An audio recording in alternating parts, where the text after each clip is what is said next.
All right, let's do it live on a Monday edition of Cleveland Browns Daily. I am merely Beau. He is the great Z. Much has transpired since last we spoke, my friend. You think? Much. So just so everyone's on the same page and understanding, we were off Friday because the Ohio State basketball game was on ESPN 850. That's why we were off. It had nothing to do with anything else. No. Well, by the way, when we left the air on Thursday, it did not appear that what would transpire on Friday was even in play. Because it wasn't. It was an impossibility at that moment. Yes. It was salmon. It was salmon. Do you remember how difficult? I mean, remember all of the nonsense we peddled, just to try to make 2 hours go away? Because what do you do when you've been left at the altar? That's just where the salmon analogy comes from. But somehow salmon was ordered is the end result. If you paid attention to the show on Thursday, where Z used the fantastic analogy of, look, if you're at a restaurant, you can tell me how good the salmon is, but if I'm not in the mood for salmon, I'm not taking it. And that's where we left with Deshaun Watson, that he did not want to be a part of the AFC North, that he did not want to be a part of the Cleveland Browns, and that he did not want to be a part of maybe potentially living up here. This was you and I doing the best we could to make sense of it, because we always knew from a football perspective, Deshaun Watson made the most sense playing here, that him on this roster is a Super Bowl contender. That was the most abundantly clear thing all week long, that if it was a football decision only, Watson would choose Cleveland because of how good this roster is and how young this roster is and how everyone is in their prime. So you felt that was the case. Obviously, a lot has changed. As it turns out, Watson chose here, with all things being equal. He chose here. And how you get to that conclusion, and there's been several people who have laid out kind of the blueprint and the timeline of how this happened. Albert Breer did a good job with it. Jason Lloyd with The Athletic did a good job with it in terms of how this all came about. But when we left Thursday, this is done. It was done, and we were moving on to other plans. And those could have included Baker Mayfield. They could have included other quarterbacks. Nobody knew, but it was not going to include Deshaun Watson. Friday, Deshaun Watson's people reached out to the Cleveland Browns and said, hey, maybe there's a way. He has chosen you. And that is how this thing happened. He changed his mind and went the other way. This is obviously a lot to deal with here, right? There's a lot to get to. There's the football side of it. There's the off-field side of it. And all of those things kind of have to be married, and it's not always going to be smooth. It will be awkward a little bit to kind of go through this. But there is a straightforward path on how this happens, Z. And that's something I think our fans ought to be able to try to understand the best of their abilities. Yeah, so kind of sticking with the theme of how it happened, as you kind of laid out that timeline there, Deshaun Watson was so impressed by the Browns in his meetings with them, with not only what Andrew Berry brought to the table with his youth, with the roster, Kevin Stefanski as a coach, but also Dee and Jimmy Haslam and their knowledge of the roster and the fact that he felt that they were very sharp. So he was very impressed. And he personally called on Wednesday, Andrew Berry, Deshaun Watson himself. Yeah. Personally called Andrew Berry, explained to him why he was eliminating the Browns, and it had to do with not wanting to live up in the north, something he had not done before. And that was the biggest part of it. And as you go between kind of the Albert Breer and the Jason Lloyd articles, he immediately had regrets about that. And it was Deshaun Watson who before, because this is something I think is very important. A lot of people think, and I've seen many people say on Twitter and social media, NFL people as well, that the reason Deshaun Watson came to the Cleveland Browns was because the Browns offered him this crazy, fully guaranteed contract, and that's why he came. You read both Breer and Lloyd. The discussion on contract did not happen until he said, I'm going to Cleveland. He said, right. I'm going to Cleveland. And then they said, okay, well, now we've got to work out the contract. It's known that, he wanted some new money and some years and guarantees, and that ended up happening. Now, this is something that I think is incredible. This is from the Jason Lloyd article. Watson's side never shopped the offer. When the stunning announcement was made that Watson was headed to Cleveland and contract details emerged, one team called and asked why it wasn't given an opportunity to match because they insisted they would have. The answer, Watson wanted to go to Cleveland, period. So Deshaun Watson ultimately, what happened in that meeting, we'll talk about what Andrew Berry's role, we'll talk about what Kevin Stefanski did on the iPad with him, we'll talk about the Haslams, their knowledge, which I alluded to right there. But that meeting impressed him so much, not to mention the roster that had been assembled, that he chose Cleveland for football reasons against even though it was the salmon. Yeah. And he said, you know what? This salmon's going to be better for me than this transformative prime rib that salmon. I love. Transformative. We didn't know it was possible. Didn't know it was possible. But there it was. So I think this sheds an unbelievable light that even I had no idea about over the weekend. And I got to be here on Friday, even though we were not on the air. I ended up coming back in on Friday with the news and all of that in case I had to do something. And I was able to, I know that this was a difficult, long decision. So for anybody listening right now, from a football side of it, we all know it's a home run. But this is so much more than just a football decision.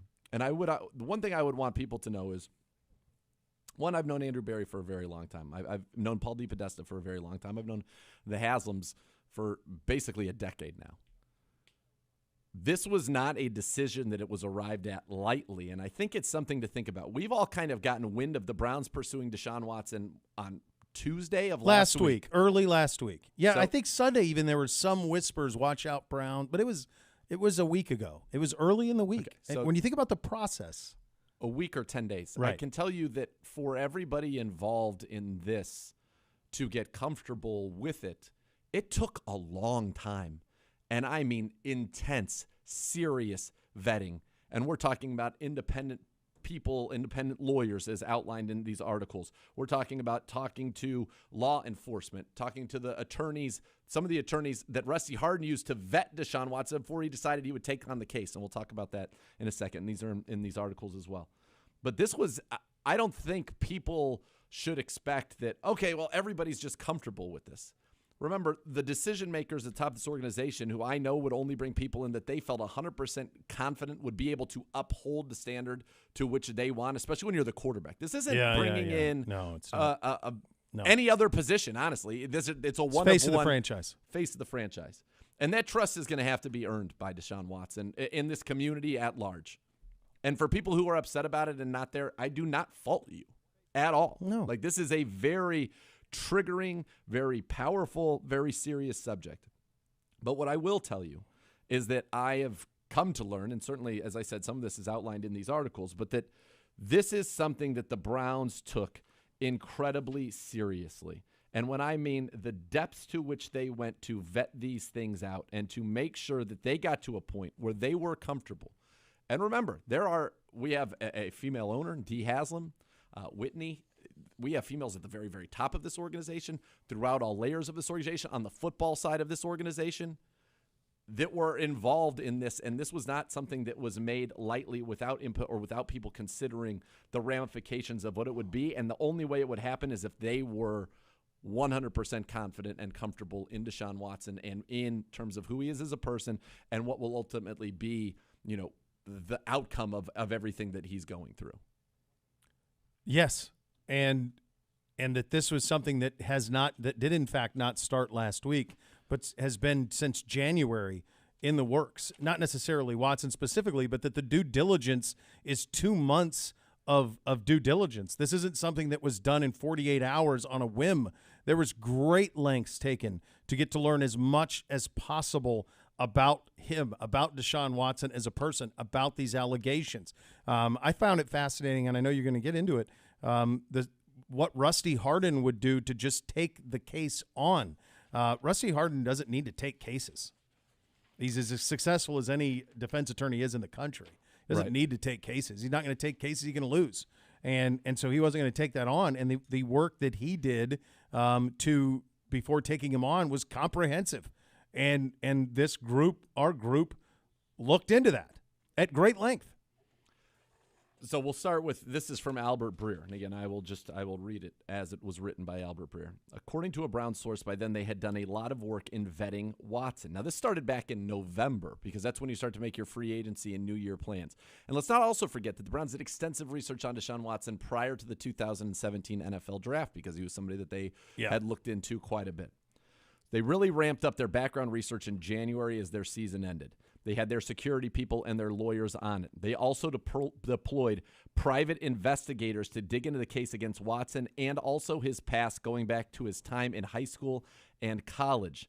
They were among the teams that had gone through the depositions of the 22 women alleging misconduct by Watson, though lawyer Tony Busby told ESPN that none of the teams involved contacted him or the women directly, but they spoke with people who did speak with the women as well as getting into those depositions. Now, you mentioned Rusty Hardenside, and this is something that I can just say, speak for me alone, has helped me get some comfort with this. I won't have full comfort with this as for a while, as it will, I'm sure, for many, many people, and see how this is ultimately resolved. But here's something I think is interesting. This is from Jason Lloyd. The Browns did speak extensively with 3 female attorneys associated with Harden's defense team. They were the women, including attorney Leticia Quinones, who vetted Watson on whether or not to take the case. They went to Georgia, where Watson was staying. They spent 2 days gathering information before agreeing to represent him. What the female attorneys told Rusty Harden gave him the confidence to take the case, and what they told the Browns about the case went a long way towards getting the Haslams comfortable with moving forward and pursuing a trade for Watson. So that's on that side of it. We'll get into the meeting and what went well there, but this is something that has been going on from a Brown standpoint, the kernel of this being a possibility beginning in November when you start to do your work internally, and every football team does this. How are we going to approach the offseason coming up for the next season? That starts in the season. So you go back to November. So November to December, January, February, March. So 5 months that we're in this, really ramping up in January. So 2 months where it's really ramped up. We're talking about incredible amount of resources dedicated to vetting this. And this was not a situation where they felt in their minds that they could be mostly sure. No, I'm sure not. No, it's all. It's all because the stakes are so high. And as we talked about, he's the quarterback. He will be the face of your franchise. So this was something that was not taken lightly. As I said, I've known Andrew Berry a long time. I know the Haslams for a long time.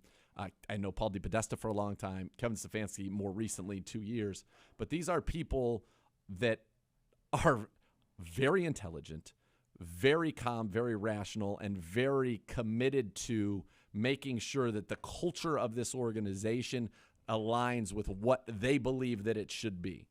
And so they knew that going into this, it was a massive, massive risk and a massive undertaking that had to be dealt with in the right way and dealt with so thoroughly and leaving no stone unturned that they were able to get to a point where they felt that there was some comfort with it. And again, this is a week for us.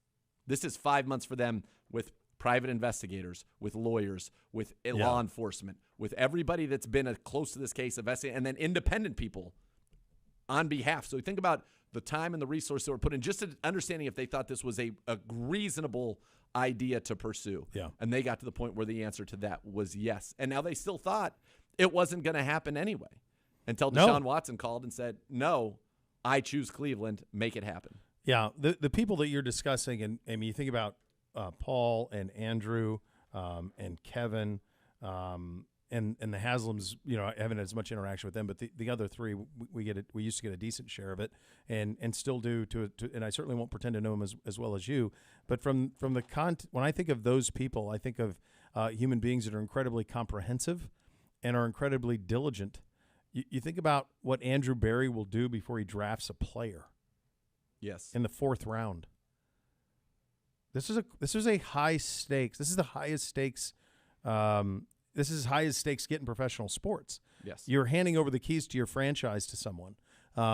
There is nothing that can be willy-nilly about any of this. It has to be comprehensive. It has to be completely in comfort in doing so. Because, by the way, from a football perspective, you are also blowing out a guy you drafted number 1 overall 4 years ago.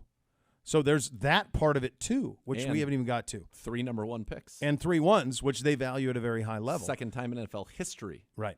3 1s have been traded. Let alone the financial and everything else. Yes. So if you think about all of that, and again, people are going to agree with it. They're not. This is going to be something that isn't black and white for a long time for a lot of people.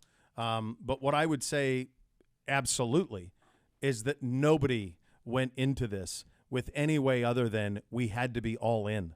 And if you read these pieces and you read the details and we'll get to like the selling of the football, because frankly, that's the fun part of it. And that's the football side of it. That's the fun part of it. But the details in these reports, read those, and you'll have a better understanding about why there was this level of comfort with Deshaun Watson being the face and the quarterback of the Cleveland Browns. If you read it, and it may not change. Some people, you're not. We live in a world where we want to take angles, we want to stay with it, and I'm not telling to change your mind, nothing like that. You may be set. You're certainly entitled to all of it. But don't for a second think that this was taken on lightly. I want you to know this, that from the very top of this organization, including everybody that was involved in the decision-making process that led us to this point, it was not, we're going into this, yes, and let's hope we don't find a reason to say no. It was, we're going into this, no. Right. And if we find a reason to say yes, that's great. But the stock answer is no, we're not going after Deshaun Watson. It was only after all of this time, resource, investigation, independent, as I said, so much that went into this that allowed them to say, we have comfort with this. The starting point wasn't, he's so good at football, because I'm sure people think this. He's so good at football, let's figure out a way to get comfortable. That was not it at all. It was, we're not comfortable with this for obvious reasons, but now let's actually do our own investigation. Let's work with people who are involved and know the facts of the matter. And if we do get comfortable, then we can talk about this becoming a real thing for our organization. And that's where the Browns got. And so I've retweeted both of these articles. I think that the Lloyd, and they're great, I think, in tandem, because you'll see certain things that kind of pop up in both, but things that are in unique to each article as well. Yeah, incredible insight on that. In terms of on the field and in terms of the quarterback room and in terms of what's next, we will get into those things coming up next. We're off and running. Cleveland Browns Daily, 850 ESPN Cleveland.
OBM, Ohio Business Machine, preferred copier provider of the Cleveland Browns of all the X's and O's for your office. Call 216-485-2000 or visit ohiobusinessmachines.com.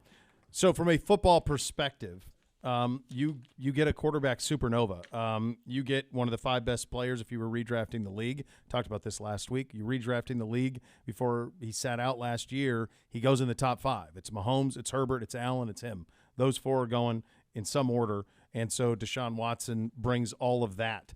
The fact that this deal was consummated without players involved, that it was just draft picks, is remarkable to me because you feared that there would be, that you'd have to lose some players on your team. There were rumors that they wanted young defensive players. Well, gosh knows, we have those guys in spades. You did not. So it's picks only is the deal for Deshaun Watson. I think one of the most remarkable things, look, you and I have a lot of fun on the show, and when John Dorsey was here, we had a lot of fun with that, and we enjoyed John Dorsey and the back and forth and all of that. But one thing that is incredibly impressive about this front office is it feels like they have thought of everything when it comes to player acquisition, that they go into everything with the best possible intent, and then in many instances they land what they're trying to land. This is the last 2 years in free agency. It's the last 2 years in the draft, and that is how this Watson thing happened too. Deshaun Watson, think about what has overcome here. He has only been here once, and it was a crummy day. It was a god-awful, crummy 10-7, day. 10-7 game. That was his only time he's ever been in Cleveland. He has spent his entire life in the South, his entire NFL life playing in the South and at home games in a dome. So you had to overcome all of that to get him interested in playing football here. How they went about that is fascinating, and these 2 pieces illustrate some of that, and some of this stuff you and I heard, just in terms of the pitch, stuff we were aware of. Right. So the Browns went down there. They had their meeting for about 2 hours with him. The first 30 minutes was dedicated to a lot of, obviously, the things that we had already talked about and just talking to him directly about what was going on there. The rest of it was talked about football. Andrew Berry highlighted the fact the Browns have one of the youngest and most talented defenses in the league. Myles Garrett, 26. Jeremiah Owusu-Koramoah, 22. Denzel Ward, 24. John Johnson, 26. Newsome's in his 20s. The Haslam's ability, Jimmy Haslam, this is from Jason Woods. Jimmy admitted he's made plenty of mistakes since taking over the Browns and discussed what he's learned and how Watson fits into the Browns' long-term view. D spoke about her involvement in the community and what he would be expected of Watson. Watson told people after the meeting he thought the Haslams were sharp and invested in the roster. He liked how they knew every player and how the players fit within the team. He was also impressed by the fact that when he started talking, both Berry and Stefanski were taking notes on what he is saying. Now, this part I think is really fascinating. Most of the rest of the meeting was devoted to Stefanski and Watson. The Browns didn't want to bore him with a PowerPoint. They weren't sure what type of equipment would be there. So Stefanski brought an iPad loaded with film clips. The Browns cut up all of Watson's RPOs from 19 and 20 and organized them by what the Texans did most and areas where Watson excelled. Stefanski sat the iPad between the 2 of them and showed a play the Browns ran, then followed it with a clip of Watson doing the same thing with the Texans. Stefanski ran the clicker on the 2 talk football for nearly an hour while no one else in the room could see the screen or what they were discussing. Watson told Stefanski he wanted to be coached hard, that he'll never get offended by coaching. He asked Stefanski if he saw anything Watson could work on, and Stefanski rattled off a list of a few things, including a better job of carrying out his fakes. Watson laughed and said Stefanski sounded like Watson's 10th grade coach who always got on him for that kind of thing. The Browns left the meeting believing they were going to get Watson. Now, again, at that time, he then calls up and tells Andrew Berry personally, no, here's the reasons why. But then you go over to Albert Breers, and he goes, more than anything else, when it came back to a football decision, it was the roster that separated Cleveland. So not only the Browns is talented, he loved how young they were in key spots. The line he figured would be the best he'd ever played behind. The backs were as good as any in football. There was depth at tight end. Amari Cooper was coming in. They've got Garrett in a loaded secondary. And so many of these guys stood to get better and stay in Cleveland for a long time to come. So he told his agent, called Barry, and told him to call Caserio to work out the trade. And there it was. So, and this is also from Breer as well. He said he liked the roster Barry built. He liked that Barry was young and would be around a while. When he talked X's and O's with Stefanski told Watson what he liked about his game, a detailed plan for how he'd use him in the office, and where he thought Watson needed to improve as a player. And he also echoes that they liked about Jimmy and D, how they knew the roster, knew every player, how they contributed to the team, their contracts, their age, and how they projected into the future. So the Browns, again, 3 Ps, folks. I mean, we've been saying it all the time. Yeah. These people are incredibly prepared. They have a plan and a process to implement the plan, and that's what they did, and that allowed them to secure somebody who did not want to come here. Did not want to come here. And one of the things in the National Football League that people have realized is, one, you hope you get lucky and you're able to draft that quarterback who becomes this guy for you naturally. But if not, your goal is to make your roster as appealing as possible so that Tom Brady wants to join you in Tampa, so that Matt Stafford says, yes, I want to go to the Rams. And in this case, for football reasons and football reasons alone, we all love it here.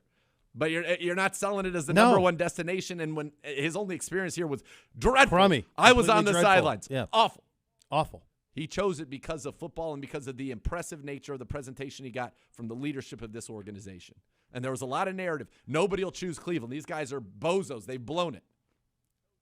No, they did not, as it turns out. Wrong. And the playing field was not only was it it was, as we found out today, the playing field was completely level.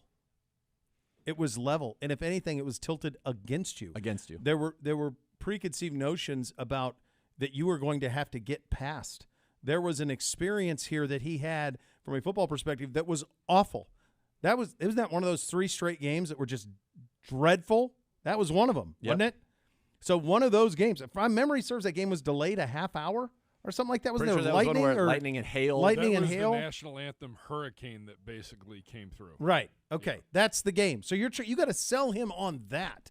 You got to sell him. So you had that going against you. You had the fact that you're in the AFC, which is a meat grinder. It's loaded. There's never been a time. Maybe the only thing I could come up with was the 80s NFC, the mid 80s to early 90s NFC when they won every Super Bowl for 15 years. Yeah. That is the only thing I could think of where one year the Washington Redskins, as they were known at the time, would win the Super Bowl. The next year they'd miss the playoffs. That is the only thing compared to what the next 4 or 5 years is going to be like in the AFC. What Andrew Berry, Kevin Stefanski, Paul DePodesta have done in the last 2 years to make this roster good enough to overcome all of that for somebody of Deshaun Watson's capabilities on the field is a wild achievement. Because the one thing that you didn't mention there was that's why Russell Wilson's in Denver, because it's a better football position. Russell Wilson, like Deshaun Watson, signed up to play in the tougher conference because he liked the football situation better. He could have gone to Washington. He could have gone to Philly. He could have gone to the Giants. All of those would have been easier paths. He could have stayed in Seattle, where they lost 5 games by a score or better. He went to Denver because the team's better and the football situation's better. And this football situation and the people in charge of this football situation, Berry, Podesta, Stefanski, those people are so good, and this roster is so good that you overcame signing up to continue to play in the AFC and signing up to play the rest of your career in the North, in a place you've been for a day in your life. Just remember that in this exact situation, you have one chance, not to quote Eminem, but you've got one shot to go in there when you're the underdog. Yeah. And you were shooting your shot going into it, probably thinking, again, he's not interested in salmon. So what do we have? Maybe what did you say, 10 or 15% chance, I think, last week, and that's what it felt like. That's what it felt like. And yet the presentation that was put forth by organization, the work that is done to set up the roster going into it was so impressive that he said no at first because it just wasn't on his radar. Not on the radar. And then immediately had regrets. It was like, you know what? Like, what am I doing here? Like, this is about I want to win, and so this is where I'm going to go. That trumps everything. And I think you should be very, in this case, from a football perspective, just the quality of people, which, again, leads you to the other part of it, the quality of the people running this show. And, again, I don't think all of you guys listening out there, you don't know them. I know them personally. I know Andrew Berry personally. I know Paul DePodesta personally and Kevin Stefanski personally and the Haslam's. This was not taken lightly. The football stuff's a slam dunk. Being able to convince him, by the way, is kind of being overshadowed all this. Incredible that they were able to make Deshaun Watson. What you had to overcome is so significant. Seemingly insurmountable. Yes. He's going to – folks, newsflash, there's not a dome in the AFC North. the majority of the games that he plays for the rest of his career are going to be in November, December, and January are going to be in cold weather. Yep. That's the reality. And he's in the elements. not from the cold weather. And he could have stayed down there in an incredibly winnable division and never. But this was so impressed with the people on the football side of things and so impressed with the roster that was enough to overcome all of his preconceived notions of the situation. I want you guys to understand this. 2 things had to happen that were both, I think, at the start, incredibly small percentages of happening. Number 1, that this organization, due to what is going on out there with the 22 civil suits, that they would ever get comfortable. And that came after extensive time, resources, and incredible investigation into this. That happened. Once that happened, it was still a long shot because you needed the other thing that was a long shot to happen. Yeah. And that happened. And so that's why we're here today. And again, I just want to reiterate, for people who are listening, who are conflicted, we all get that.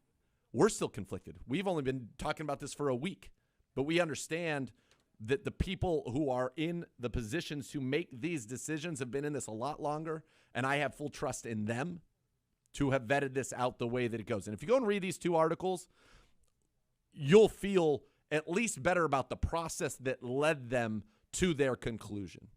You may not say that I would have gotten to the same conclusion because you don't know everything. It's not everything's going to be in here. But you will at least understand the process that led them to the conclusion. And then to go and actually convince Deshaun Watson to come play football here is incredible. And the fact, what I like, one thing that and I said it in the opening, I'll say it again.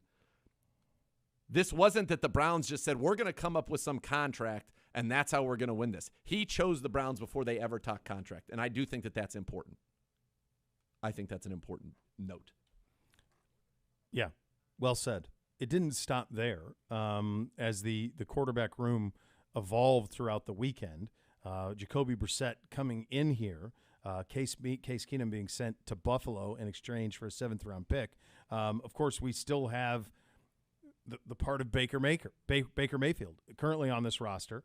Obviously, you'll be looking for a trade room there. I would just say this, and I know that this is me speaking, but just, I understand that Twitter isn't real life, but this instance is a great example of that, because sometimes what you see on Twitter is very different than what you hear talking to people in real life. But the one other thing I would say is that there are a great many of you who are hurt about the Baker Mayfield situation, and I don't blame you either. And it is okay to be incredibly grateful for the time that he spent here. No one is going to forget that Thursday night. Nobody. No one's going to forget it. No one's going to forget those fridges opening. No one's going to forget that playoff run. No one's going to forget the second half of his rookie season. No one is going to forget going to Pittsburgh and winning a playoff game, the final regular season game here 2 years ago, the way that he handled his business for the majority of the time he was here, and he was easy to root for. I mean, you go all the way back to the Combine. You were there. I wasn't even doing this show at that time. You go back to the Combine and said, I'm the guy to change that, turn it around.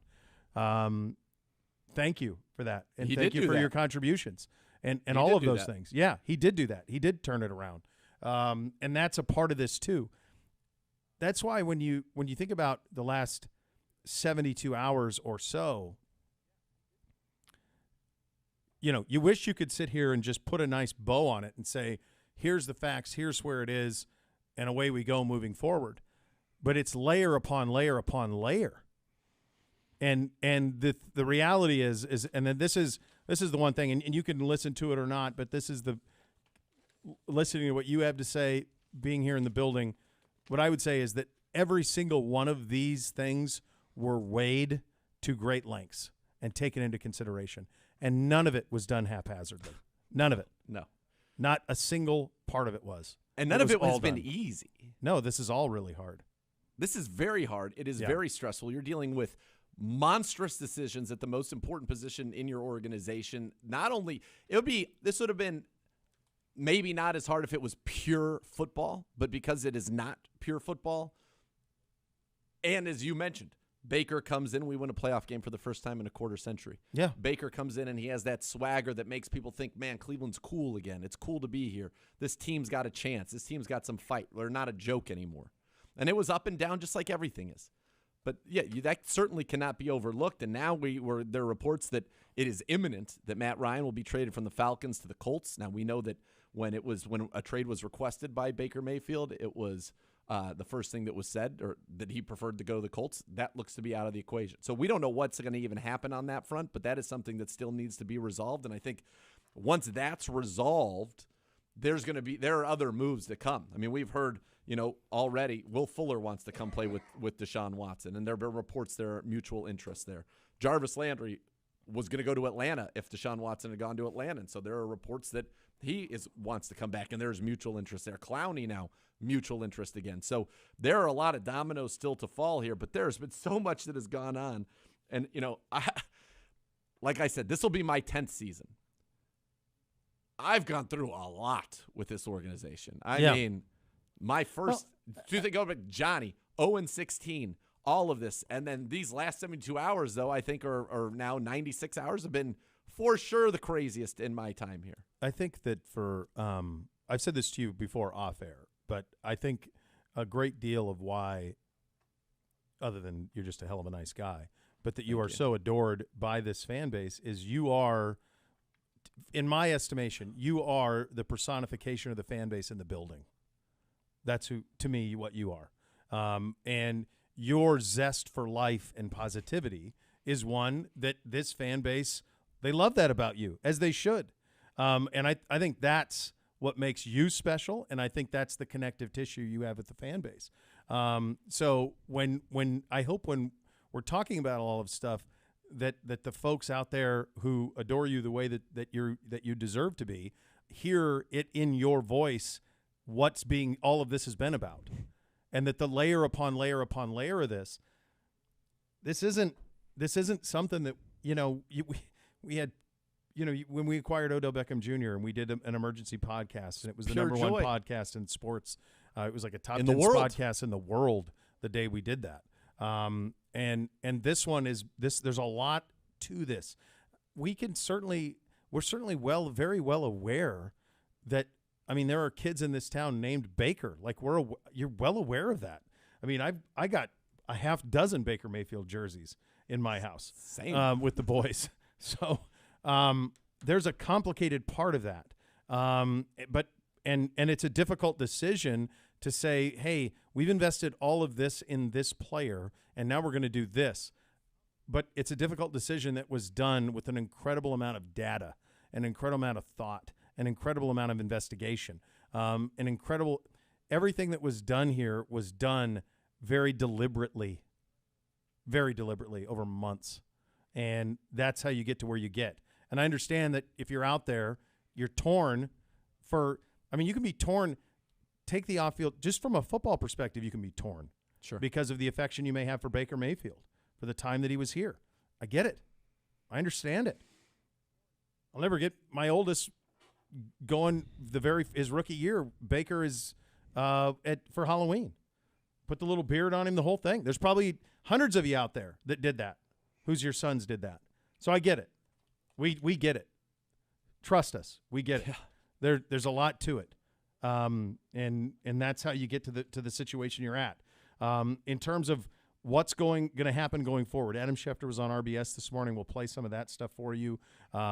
Keep you updated around the league. As Nathan mentioned, it appears that Matt Ryan appears to be close to heading to Indy. My God, more in the AFC? Really? Crazy.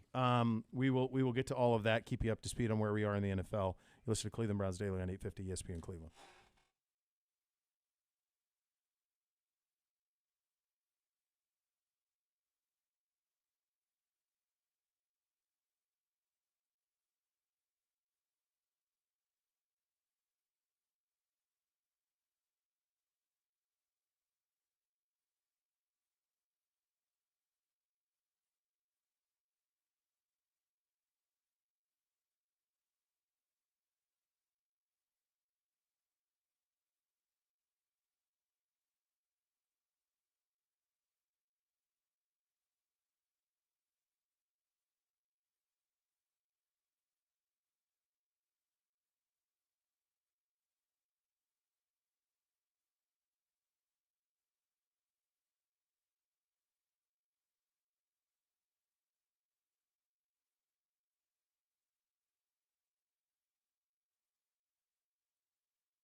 Your business is shopping for an enterprise operating system partner, but you don't know where to begin.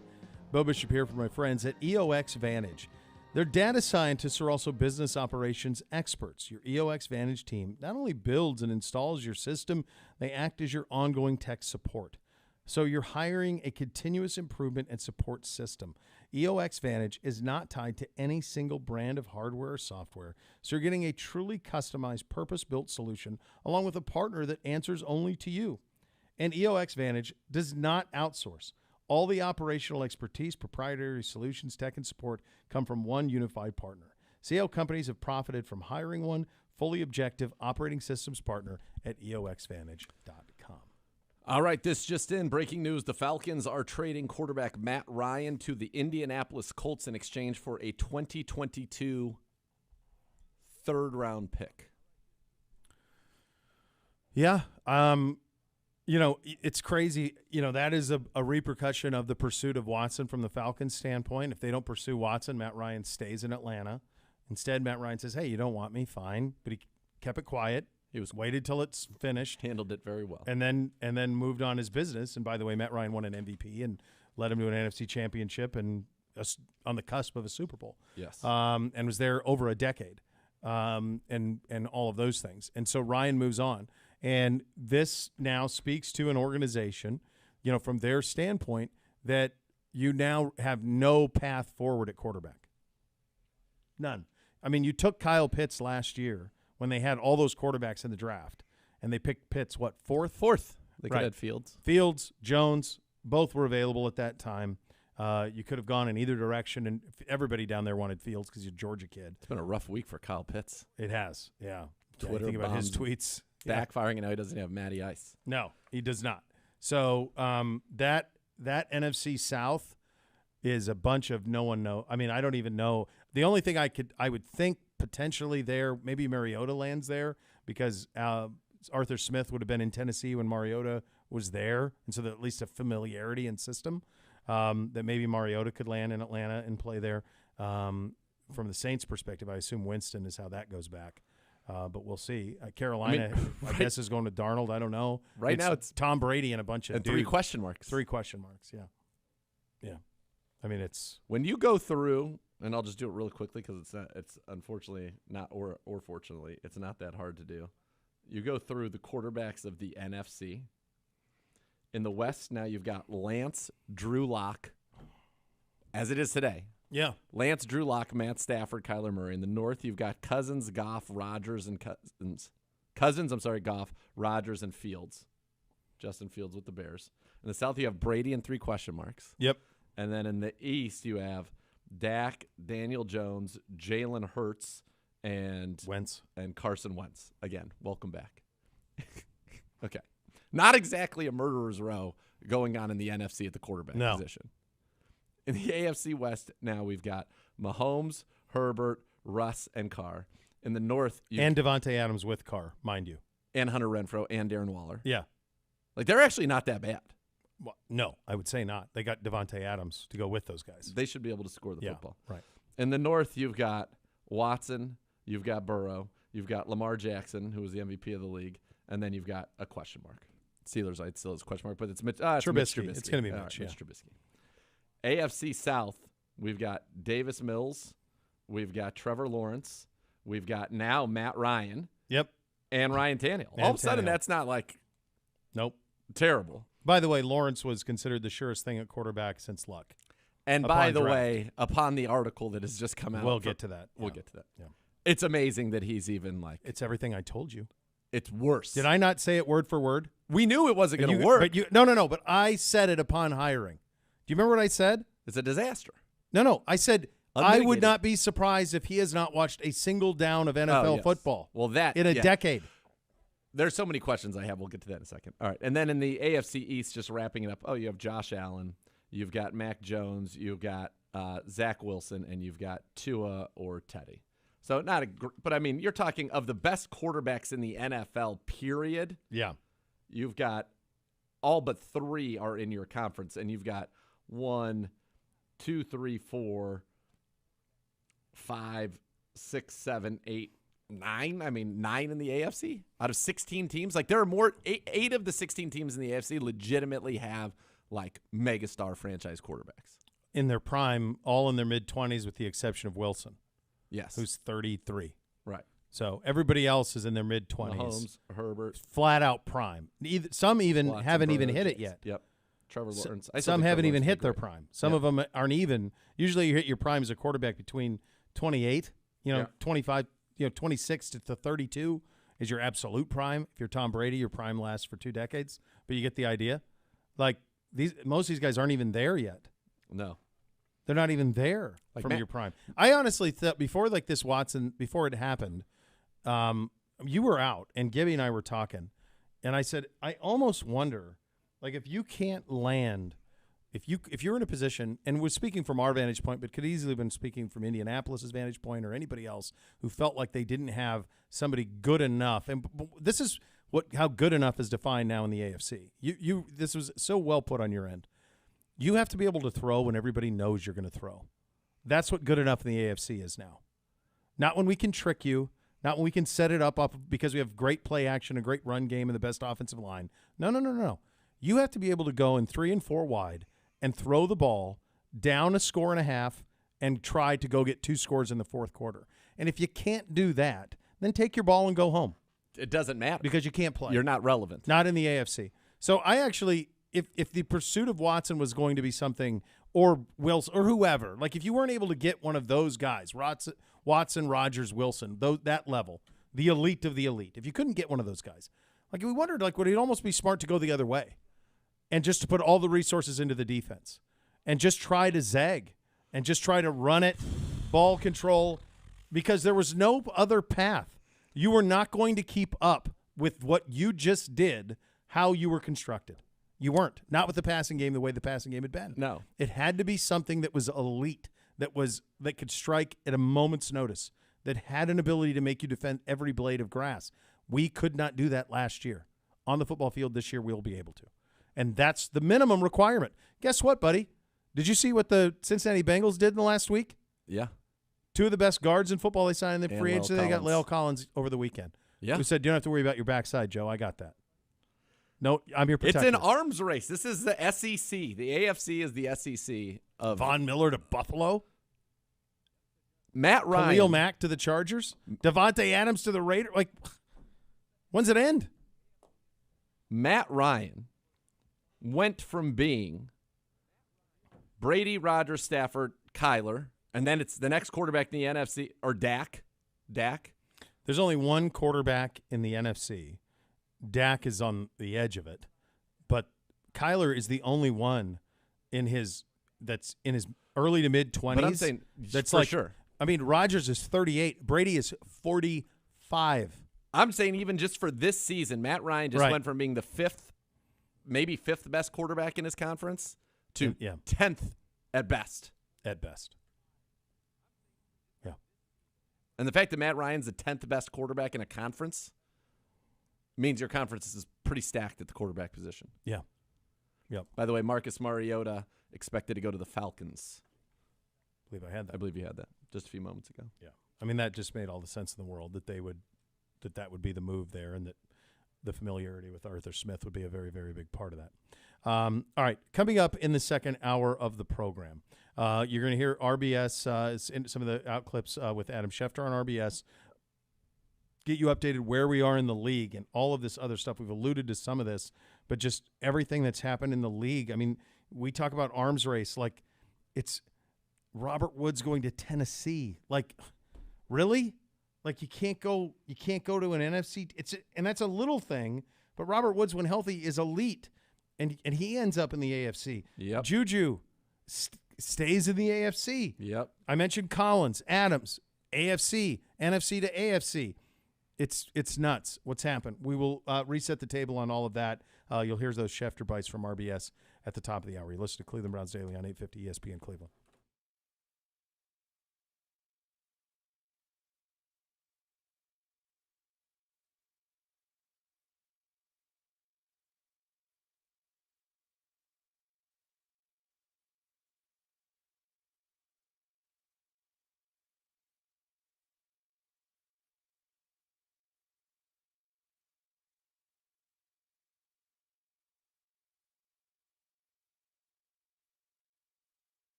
Well, the weather is still a little chilly outside. A nice hot bath or shower feels amazing.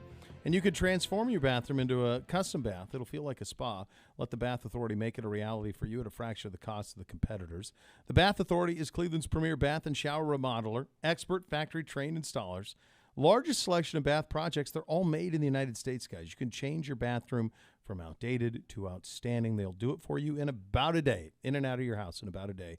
Acrylic tubs that insulate, keep the heat in, tub to shower conversions, superior products with expert installers. In fact, if you call right now, they'll give you $500 off your next custom bath or shower remodel.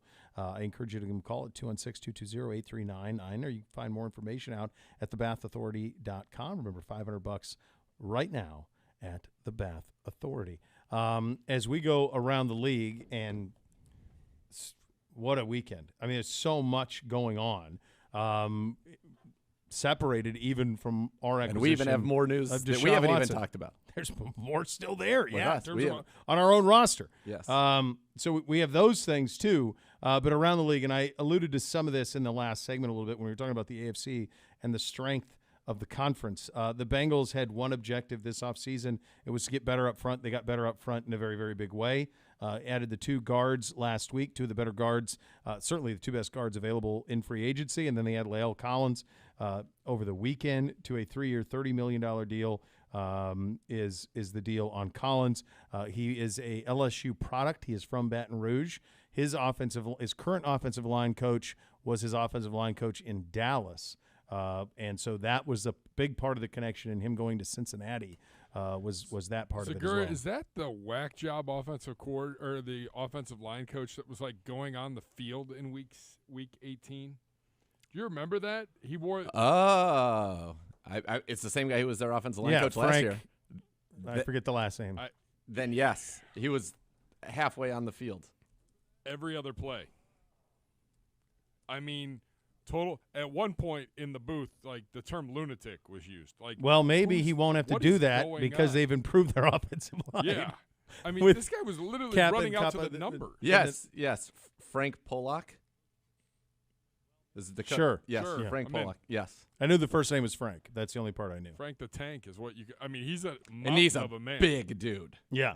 Well, Collins says he's best offensive line coach he ever had, and that's a big reason why he signed with Cincinnati as they keep pace. The AFC got tougher since last we did a show. The Green Bay Packers trading Davante Adams to the Raiders for a first-round pick and a second-round pick in the 2022 draft. The biggest winners here are Derek Carr and then Chris Olave, because if Chris Olave goes 22 to Green Bay, he's going to catch 1,500 yards worth of passes next year from Aaron Rodgers. I'm amazed that Davante Adams got traded for a first and a second. Mm-hmm. And Carson Wentz got traded, and if he just stays healthy, he will be traded for a second and a third. So the difference between Carson Wentz and Davante Adams is 2 rounds. Right. And I realize he plays quarterback, so that throws it out of whack. But, I mean, oh, my goodness. Yeah. That doesn't even feel like that bad of a deal. No. From the Raiders' perspective? Yeah. Right. Yeah, and then they gave him the most money ever given to a receiver. It was interesting how when this deal happened, I think this deal happened Thursday night, if memory serves. I don't know. It's been so much news. But as the deal was going through, there were all these people going, oh, see if Rodgers is available now, as if Rodgers would not have been aware of this. And then within 10 minutes of this going public, they're like, actually, he knew all of this. He knew very likely if he re-signed that Davante Adams would not. He was well aware of all of those things. Can I just ask you this? Sure. Ask me anything you like. So Adams goes to the Raiders. I just did this real quickly. And, I mean, you might even have to put them, because why wouldn't they think? There have to be, I think, 12 of the 16 teams in the AFC right now are convinced they're going to the playoffs this year. Yeah. The entire AFC so West. 4 in the West, 3 in the North. I said, 7. But Pittsburgh went last year with, like, they have a the defensive player of the non-functioning year. quarterback. Yeah, right. They have the defensive player of the year. And Tennessee they've never had a and losing Indy. record. Right. Tennessee and Indy, and then New England, Buffalo. 12 teams. 12. Only 7 get in. Right. I mean, it is going to be as competitive a conference as perhaps has ever existed in the NFL. Because the days that you're talking about, those glory days of the NFC, it was like Niners were good, Bears were good, but not the entire time. Giants were good. Redskins were good, but again, our football team, but not the entire time. And it wasn't until, the 90s for the Cowboys? Like, wasn't it pretty much won by the Niners, Giants, Redskins, and Bears? So, and then it got well, into the 90s the time Cowboys. that we're talking about, I would say that at the peak of it, there were really probably in a given year 4 teams that thought, or 3 teams that thought they could win the Super Bowl.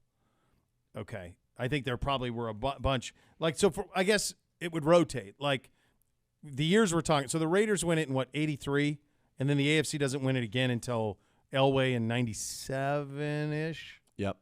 Something like that.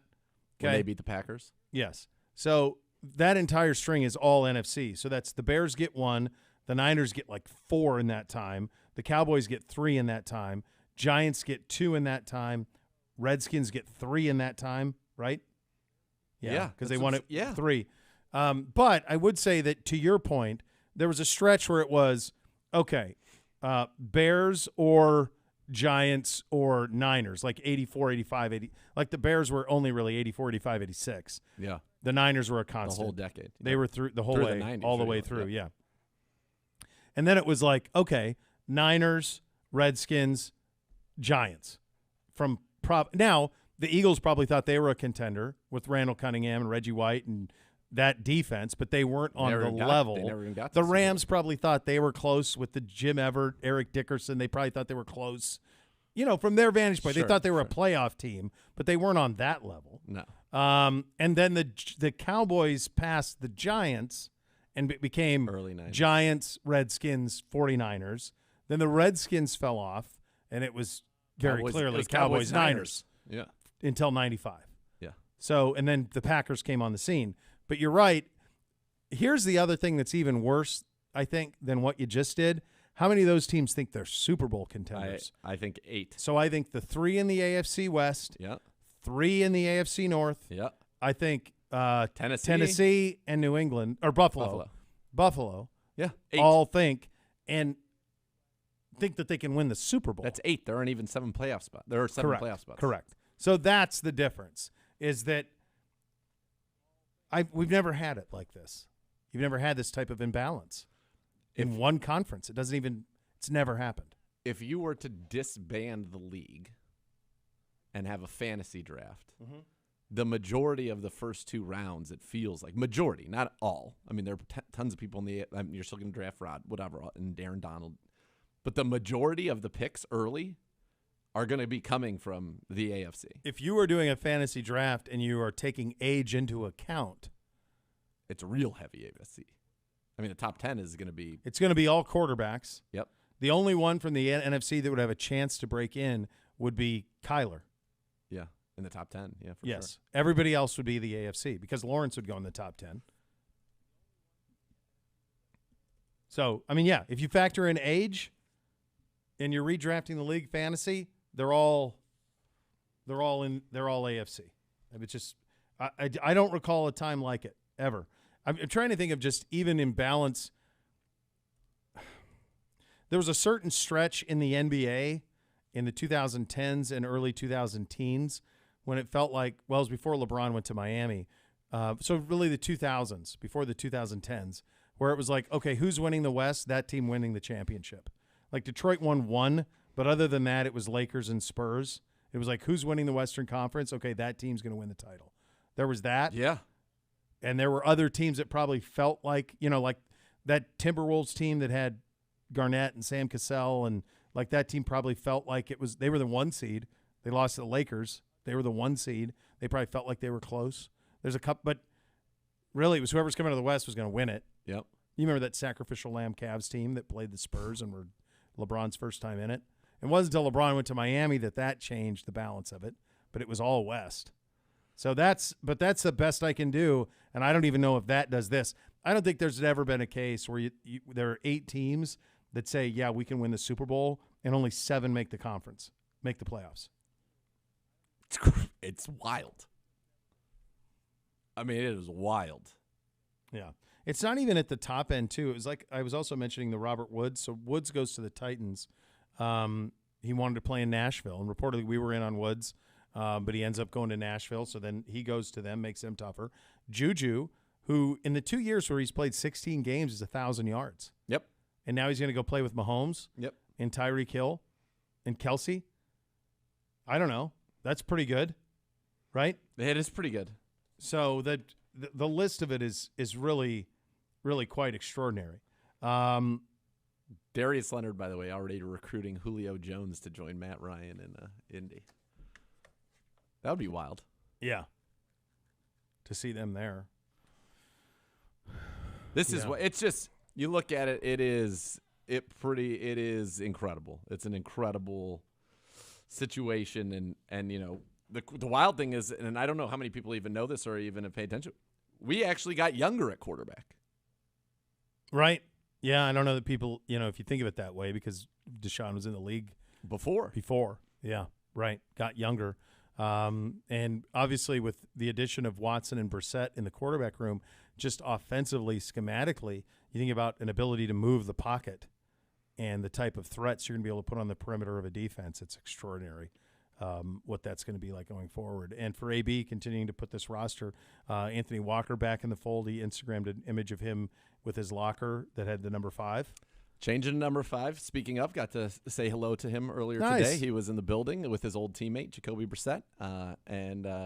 So we'll see. Anthony Walker Jr., number 5, letting Watson be 4, and so we'll see there. But there So Amari in the 2?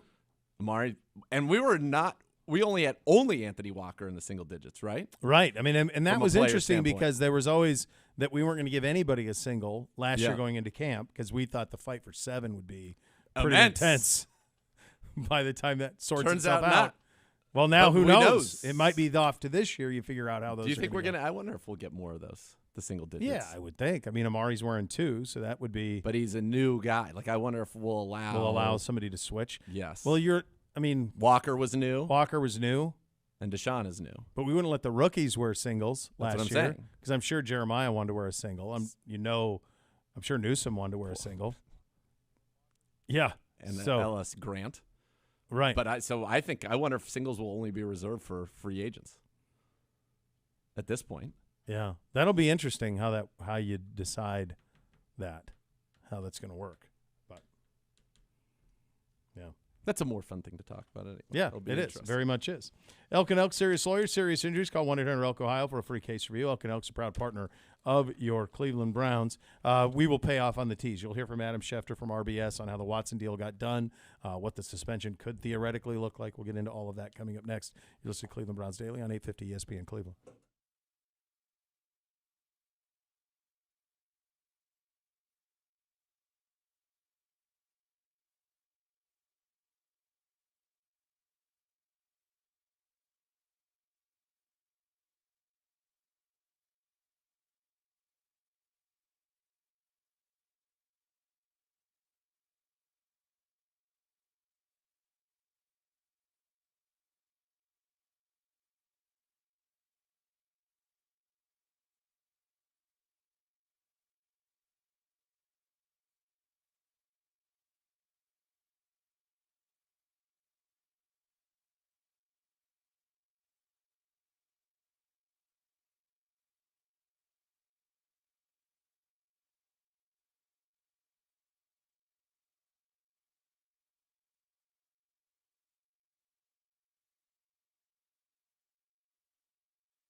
Gambling without setting limits on how much you're going to wager or how long you'll play is like a football team going into a game without a game plan. It's probably going to end up in a loss.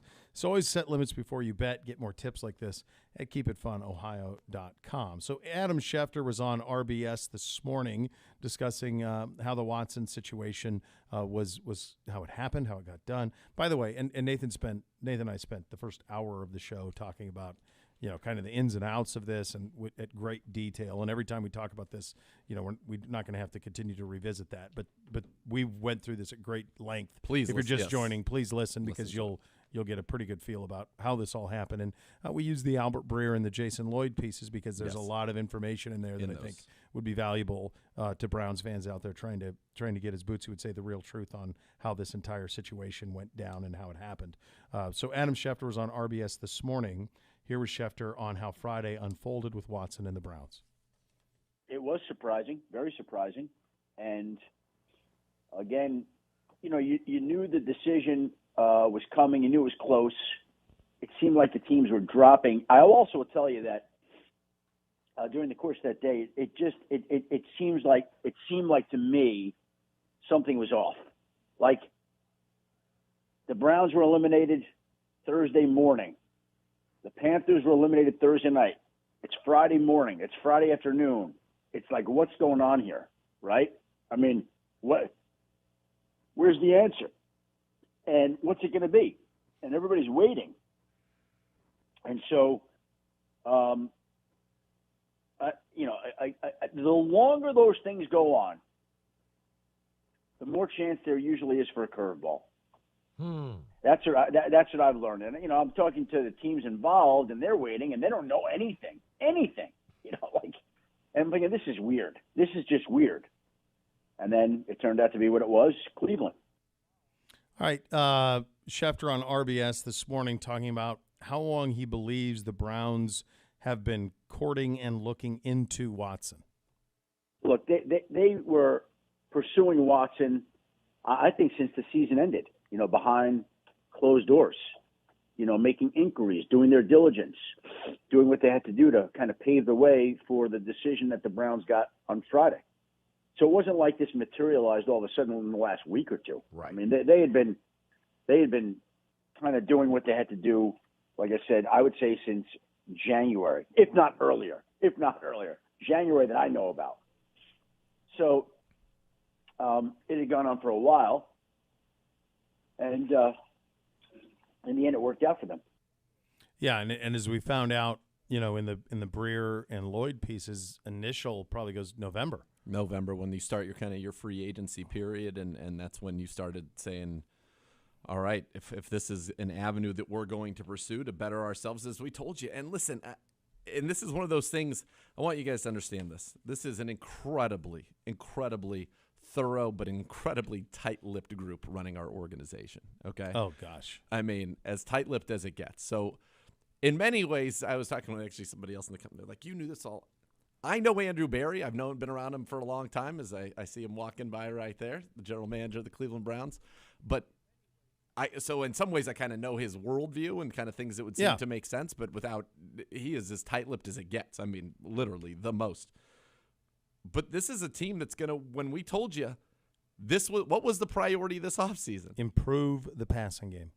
And that they were going to do whatever it took. Relentlessly. To do that.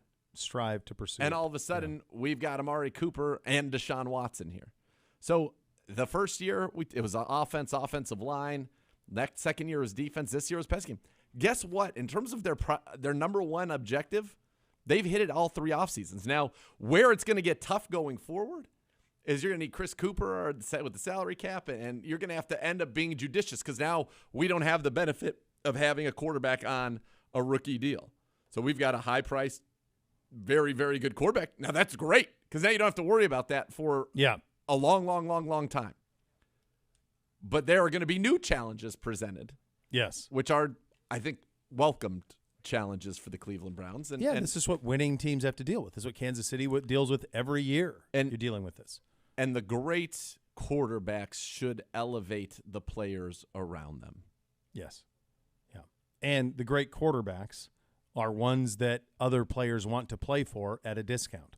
I can tell you from conversations with agents, from conversations with just kind of people around the league, the second that it was announced Deshaun Watson was the quarterback of the Cleveland Browns, players wanted to play here that previously did not. Yeah. That's the biz. It is. In terms of What a saunter. incredible saunter. New papa. Come on. Yeah. Really? Yeah. Yeah. Oh, wow. Sharon showed me pics and everything. Fired up. A happy new dad. Yeah, Wow. Congrats. Scarlett. Good Yeah. job. All right. Here is Schefter on what the suspension could look like with Watson. The question is how long? I think that's what everybody's asking. And by the way, we've seen in the past, Ben Roethlisberger was in charge 6 games. Ezekiel Elliott was in charge 6 games. I mean, these are different circumstances. So I don't know whether it should be less or more. It could be more for all we know. We don't know. There weren't 22 civil suits with Ben Roethlisberger and Ezekiel Elliott. So if they handed out a longer suspension, would anyone be surprised? I don't think so. We just don't know. We're in uncharted territory here. But the Browns are betting on Deshaun Watson, a big, bold bet on him. And, we'll see how it works out over time. But they have taken a step to back up the position with Jacoby Brissett. And so, look, Deshaun's going to be there. They have him under contract. So whether he misses 6 games this year, 8 games, the whole year, we don't know. But we'll see. And if and when he's cleared again, they then will have their quarterback. And the reality is, and I think if you took anything from Schefter just said there, we don't know. There's just no way of knowing how this could go or how the process could be or how long it could be in terms of the NFL versus, the other legal matters that are out there. We don't know. I think that, and then the reports that, the Browns are signing Jacoby Brissett, who has started, many games in his career, 37, I believe, starts for Jacoby Brissett, 6-year veteran. That tells you that we're at least planning to be smart in the event that he does get suspended for some games, that the Browns would have somebody that they feel is a capable backup to fill in that role. Yeah. So that's where that goes on that front. And there's no timeline on any of this, man. You don't have any idea how this could go or the length of it or, in terms of where you are with any of this stuff. But that's where you stand on this front when it comes to that. Right. And so from that standpoint, it is kind of a wait and see. But you certainly have a Browns team that, as we said, got it done. I urge you to read those articles, read about the thorough nature of the vetting process. And then now that they've acquired Deshaun Watson, I'm sure more acquisitions are on the way. But, again, based on the reports that Jacoby Brissett will be the backup, they've gotten somebody that they feel stylistically can run a similar offense, a guy who started, 37 games, 2-to-1 touchdown interception ratio in his career. I think he has 13 rushing touchdowns as well.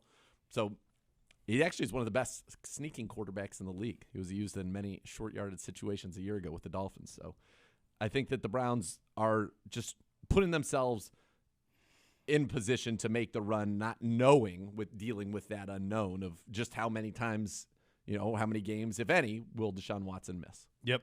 That's where you stand on that front. In terms of what happened in Jacksonville this year, my goodness, this story in The Athletic is pretty wild. We will get to that. Also acknowledging that the draft is going to be very, very different for us this year than it's been in years past. We will handle that as well. You're listening to Cleveland Browns Daily on 850 ESPN Cleveland.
Rumpke Waste Recycling, family-owned and operated. Whether you join them as a customer or as an employee, you'll be part of the family. Visit rumpke.com to learn more.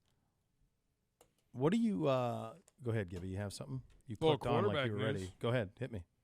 Saints re-signing Jameis Winston. All right. 2 years, base value of $28 million, including $21 million guaranteed. So Saints don't get Deshaun, they get Jameis. So the Saints did that as predicted here. Mariota to Atlanta, Matt Ryan to Indy. Largest dead money ever eaten, right? $40 million. Wow. Yikes. Yeah. Yikes indeed. That NFC South, good night nurse. So who's still out there? I mean, Baker is out there now, and Jimmy Garoppolo. Do the Niners? The Niners are clearly not at this juncture enamored with Trey Lance. I think that That'd be a hell of a that would be a hell of a miss for John Lynch and Kyle Shanahan, considering they gave up 3 ones to get him. Yeah, it would be a big miss. Yeah. So is it possible that he maybe just ends up there because Jimmy just stays? Just stays, and they run it. Well, the last 2 times he's played a full season, they Right. represented the NFC in the Super Bowl and then lost to the Lance Super is Bowl like, champions in the NFC. 21, Right. Like you they could have him sit easily for another year. It's not year bad. or 2. Rodgers Right. sat for 3, didn't he? Lance could sit for 2 or 3 years, play some situational football, get better, and in the meantime, they could still try and win Super Bowls with Jimmy G. All right. So who's still in the market? Seattle and Carolina. That's it. I think that's it. Yeah, I'd have to pull it up. Is that it? Is that where we're at? It has shrunk considerably. So Seattle right now is starting because the Drew Saints, Lock. the Saints, Falcons, and the Panthers are still out there, and Seattle's still out there. Everybody Right. else in the AFC, because the Steelers have Trubisky, Yep. so there's nobody there. The Dolphins seem committed to Tua. And have Ted and sign Teddy. Yeah, it's backup, but they would have Tua either as a short term or as potentially turn him into a long term. I mean, you could say Jets just drafted Wilson. No, there's nobody else. could in the AFC. Detroit move Goff? He was the one that I always wonder, like, is he out there? But it seems like they liked the way he handled himself last year Yes. in Detroit. Yeah, but he's a Dorsey's pro. there. Dorsey's there. Right, but I don't know what say does he have, in regard. It feels like Spielman and Dan Campbell are pulling the strings there. And I know there's a general manager in place. It's wild. I mean, it's funny. So Twitter is full of Niners people and Browns people saying, "Where's our quarterback going to end up?" So I couldn't see the Niners trading Garoppolo to the Seattle Seahawks. No, I don't think see there's that zero happening. possibility of that. So, and for a while there was rumors of maybe Pittsburgh for Garoppolo, and I wouldn't rule that out. They're paying Trubisky, I think, $7 million a year, right? I just Wasn't wonder it 2 if years, 14? Yeah, I think so. So it's not like that prohibits them from getting No. a starting quarterback. That's backup quarterback money. Is there more concern that Garoppolo's injury and him being out So the Colts, up a little longer? somebody from the Colts side of things said that while they very much liked him, the fact that he had to have the off-season surgery would delay his start in an off-season program with a new team, and they didn't love that. Tom Pelissero reporting that the Browns have agreed to a 1-year deal with Jacoby Brissett, base value of $4.65 million, including $4.5 guaranteed. Could have the chance to earn more with incentives depending upon how things play out. Obviously, with the league's investigation of Deshaun Watson. But you're talking that's, first of all, a good deal with Brissett, if those numbers are correct and reported by Tom Pelissero. Jameis, 2 for 28. That's a pretty good deal for the Saints and for him. Yeah, it's a big prove it deal for, and it's a nice chunk of change. So it goes back to now Seattle and Carolina. And my question in Seattle is if you're in Seattle, are you hanging on to DK Metcalf and Lockett if you're preparing to start Drew Lock? So I talked to somebody out there and last week, and I mean, this seems delusional to me. So I'm just, don't shoot the messenger. But what their contention is that Pete and Schneider thought that they could win running the ball. They re-signed Penny today with Penny and Carson, running the ball, play action, quarterback who doesn't turn it over, and defense. But I felt like saying, well, the Legion of Boom is no longer there. Not there. Not there, as it turns out. Their D wasn't even that great. No. Nor was their run game, quite frankly. It was fine. The end of the year, it was good. Penny averaged, I think, like 130 over the last five. But it was. But yes. I mean, who knows at that point? Sure. When you're talking about an 18-game season, 18-week schedule, I don't know. We're going to hold anybody to that. So I think, that seems pretty wild that Seattle's in that spot. Metcalf, I understand because you haven't given him any new money and he's still young. Like you wouldn't. He's cheap. He's a second-round pick. Like there's no reason to move off of him. But Lockett, to me, you would move off of Lockett. You definitely move off of him. There's also some incredible stuff with Zadarius Smith. Everybody remember that deal was done. He was back in Baltimore. He backed out of that. That did not happen. He did not sign that deal. No. And there's talk that the Cowboys are now involved with him. Now that Randy Gregory went to Denver, that they could be involved in Zadarius Smith to go to Dallas, that could be in the mix. Well, he's now taking a meeting, I believe, today with Minnesota. Right. And people think if he signs there, that means Minnesota would trade Danielle Hunter, and we have been, in reports, rumorville, interested in such a thing. Right. Danielle Hunter and Myles Garrett on the same line. Oh, baby. Oh, baby. Yeah. Bobby Wagner still unsigned. Yeah. And he was great last year for Seattle, as he always is. Is the Honey Badger still unsigned too? Yes. I believe Honey Badger's still unsigned too. Did I read something over the weekend that was he going to go to the 49ers? I had read that too, but it has not. That has not not materialized to this materialized. point. Okay. No. I has not. wasn't imagining things. It's been like 4 days. Yeah. I think we'll have we had so much stuff happen in the last week that you will see a slowdown now and kind of a settling. And then, okay, the big money stuff is off the table now. Yep. So now where do I want to be Second wave. at a second wave? And I think that'll be where you are over the course of the next couple of weeks, that you might not have a big rash of signings going forward. What did you – okay, so, folks, if you have not read the Athletic piece by Jason Jenks and Mike Sando on Urban Meyer's time in Jacksonville, I recommend you doing so. We'll talk about it here. What do you make of the timing of this? The fact that it came out now, like in terms of, dropping on a Monday in the middle of March. I had heard that Urban was potentially Fox was back interested in bringing back to be a commentator on college football. I'd heard some rumors of that this morning. So from pretty reputable, but I don't know would this make Fox not do it? I have no idea. My guess is this has been in the works for a long time because there's a lot of detail to it. By the way, everything in here Here's my sounds question. like it to me. Here's my question. Sounds like it to the way he operates.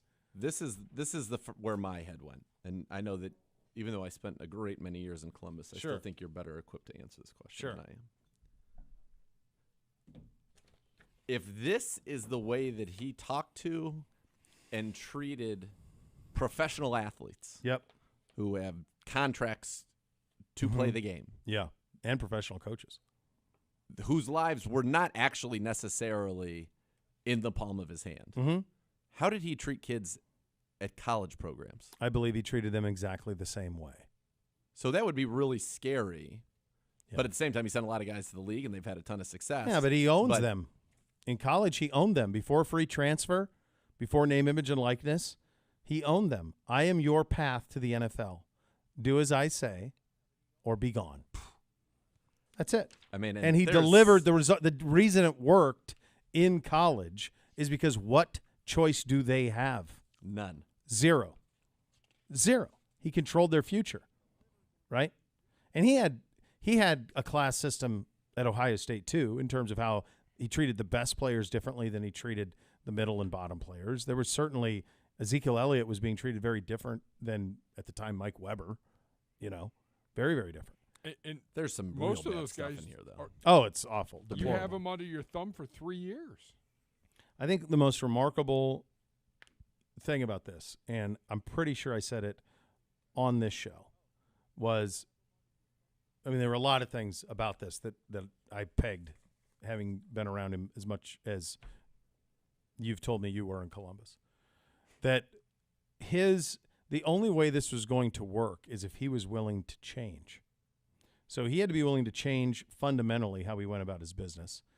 I told you when we talked about it on the show that it would not surprise me if he did not watch an NFL game in 20 years. I believe that to be true, start to finish. I'm sure it was on in the background, but Sundays was a work day for him. He's not watching football. He's not watching the NFL. That 99 guy in the Rams. Who is that? He might be. Yeah, right. Might be That's a problem for one us. of the anecdotes is doesn't know It might be who's tough this for us. 99 for the Rams. I hear he's really good. He's going to be a problem for us. Yeah, he is. So I think that backs up. I think it's stunning that the more and more I heard about this and from people that I trust, he kind of basically used, in order to take this job, he basically used really only anecdotal conversations with Jimmy Johnson as a basis for taking it. Yeah, who took this job 30 years ago when scouting and front offices were entirely different than they are now and less knowledgeable. So that was his only kind of real thing he leaned on. That and like former Buckeyes who played in the league, he leaned on those guys in terms about how to handle people. It had no concept of the salary cap or no concept of preseason games or how they mattered. Had no concept of how free agency worked, the draft, any of it. It's stunning. But here's the thing. Because all of those things that I said on here last year when he was hired, that many of us who were skeptical about this have said, all of that stuff was readily known and available, and Shad Khan still hired him. And that, to me, is the stunning part. Not that was that what this Zegura and I were talking about before. Like, this is you had so told believable. us. It's so believable. But the fact that It feels like the it's written owner by the knows Onion. that going in. Yes. Khan should have known. This stuff was all there. He didn't make it a year. No. He left the team. I think I put the over-under at 1.5 years. He didn't even get a year. No. Through it. But everything in here sounds exactly how – it's the stuff that's quoted, I absolutely can hear him saying, 100%. The stuff with John Brown is absolutely brutal to read. Oh, yeah. Disgusting. Yeah, it is. And Shad Khan still hired him. And that's the thing that's crazy to me. Like, what was the pitch on that? My hunch is that what Khan was looking for was a business partner to help him get that facility upgrade in downtown. Isn't there like a Four Seasons tied to it? There's a new hotel and facilities. Do you remember this? Yes. Yes. It's This a was whole his waterfront deal. which everyone's been trying to do in Jacksonville for 20 years. They've been trying to do this. So that, I think, is the one. My hunch is that Urban said, I know how to get facilities built because I know how to fundraise. The difference is the Jacksonville Jaguars don't have boosters. You don't need to fundraise. You don't need to fundraise at all. Again, you, Beau, you have told Nathan and I most of this. I knew it. And alluded to a lot of this. But the fact when you see it and you read it, and then you go, well, if Beau knows it and a lot of other people know it, how does the owner not do his homework and know That's it. How were you convinced that he would change at this point? Like this, here's the other thing about this stuff. And by the way, how quickly did Mike Vrabel get the hell out of Dodge? Yep, he's done should pretty have told well. you something there. Can you imagine Mike Vrabel being on the other end of this stuff?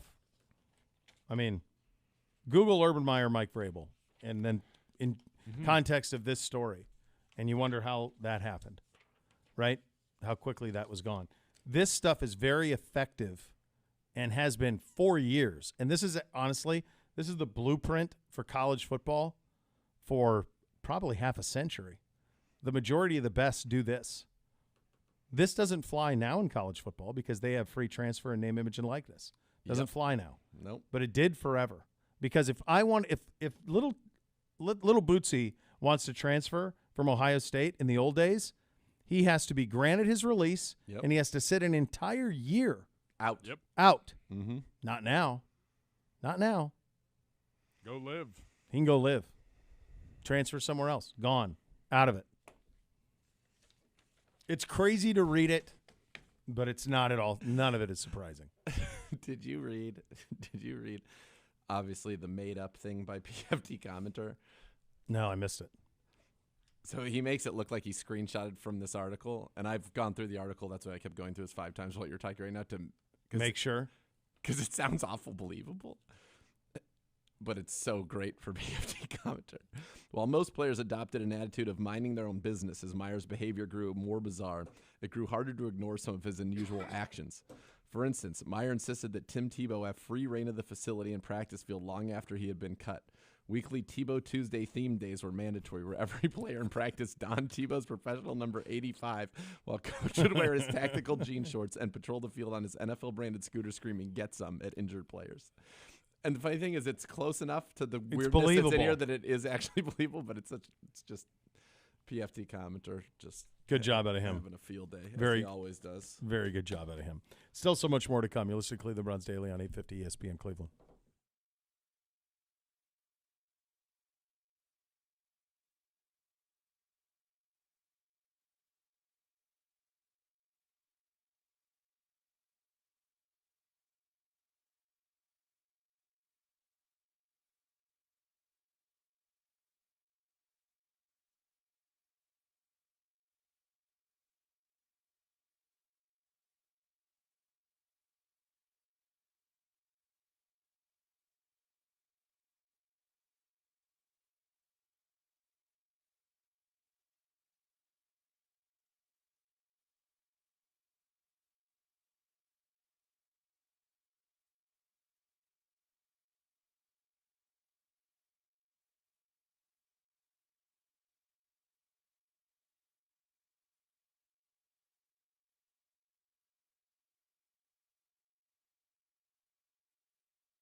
Buying or selling a home with Howard Hanna Real Estate Services, always a winning strategy. If you plan to make a move this season, we're going to have you covered because at Howard Hanna, every day is game day. Visit howardhanna.com/GoBrowns today. In the news of John Clayton over the weekend as well sucks. I'm going to tee you up, Gibby, on this quick. I'll just tell you this story, and I'm sure you have one like it. I bet you do too. Very first Super Bowl I covered was 36 in New Orleans, Patriots Rams. 2002, January 2002. and I was 22, 3, something like that, and didn't know anybody from anything. At the Super Bowl, I'm just trying to, news director says, hey, little John, go get stories, NFL, paint the picture. And I recognize, of course, as anybody would, John Clayton among other NFL people. And I went up and asked him if he had a couple of minutes in the middle of the chaos. The kindest dude ever. And I interviewed him, probably asked him 7 questions more than was required, but just because I was enamored with it and I was a kid. And made me feel so comfortable and was so gracious with his time, and I'll always be thankful of that. And my hunch is you guys probably have similar stories. Yeah, one of the first things that we said when we were in Indy is like, we haven't seen John Clayton, and obviously that was unfortunately a forebearer of very, very sad news. But, I mean, it was one of the things you look forward to, getting to sit down, talk with the professor. Great sense of humor. Yep. Didn't take himself too seriously, kind of knew his role. I always felt that he was just kind of tossed aside at ESPN, kind of out of nowhere. And then I don't know whatever led to that. I never heard. he was just in their big cuts. Remember they made all those cuts? Yeah. I think was that right when they were getting acquired? And that was the Embrace debate era, and they were getting rid of a lot of their insiders, and it was 1 minute. all that. But a nice guy. He will be missing. I mean, there's so many great tributes, and if you still somehow have never seen the This Is SportsCenter commercial, go watch it and have a nice little memory. Never Clayton. turned down anything. Mm-mm. He would get back to you at 8 a.m. his time. Like you reach out and you're like, oh, crap, he's on the West Coast. Like you try to let people sleep in a little bit before you bother him, and he would get back right back to you. Hey, I can't do today, but I can do tomorrow. Can you do this? Can you do that? Combine was always generous with his time and just 30. I remember the joint practices with the Bills up at St. John Fisher. He was up there, and we hung out. He was in the booth. He came up into the hot college non-air-conditioned booth and just hung out with us for like 30 minutes. Picked our brains, and we picked his. He was a class act. We were shocked Friday night. Yeah. Yeah, that was tough. Yeah. It was. An all-time legend in the business, to say the least. The next level is coming up next. We're back tomorrow. Cleveland Browns Daily, 850 ESPN Cleveland.